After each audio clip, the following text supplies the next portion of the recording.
I don't think climate change was something that I was very concerned about. I was a little bit concerned about it, but it definitely wasn't something I thought about every day. Leah could have a big impact on the way we live our lives. She spends most of her time looking after horses, but a few months ago she received an invite to join the UK's first climate assembly. I thought it might have been a bit of like one of those fraudulent letters you get sometimes, but when I realised that it was like an actual genuine thing, I thought it was really interesting. We need something that will work, not just a pipe dream. There are 110 Climate Assembly members chosen from all walks of life. They've been asked to work out how the UK can reduce its greenhouse gas emissions to net zero by 2050. They've been looking at everything from how we generate electricity to choices about transport.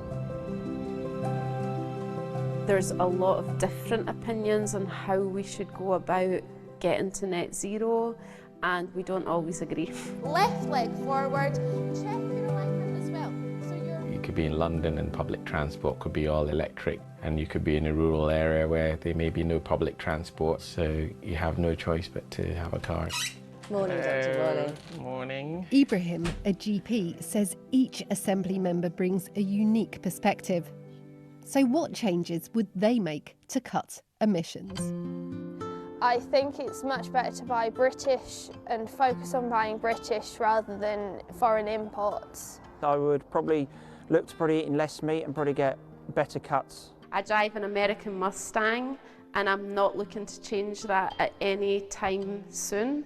I was looking at electric cars, but living in a flat, there's no charging places. I go with quality over quantity.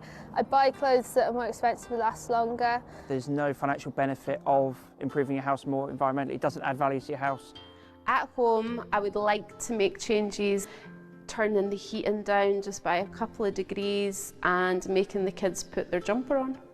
The Climate Assembly was supposed to have concluded back in March, but then the coronavirus pandemic struck. So like meetings up and down the country, the Assembly has moved to video conferencing. So how has the coronavirus changed the way you think about the UK getting to net zero by 2050? It has proved that a lot of people can work from home if need be, and that would therefore help with having less cars on the road. We all know if you stop flying and driving cars, the air's going to get greener, but I think at some point the money will run out and we won't be able to afford to carry on living how we are at the moment. So will a green recovery be possible? The governments, not just the UK, but all across the world, would want to get back to, restarting their economies.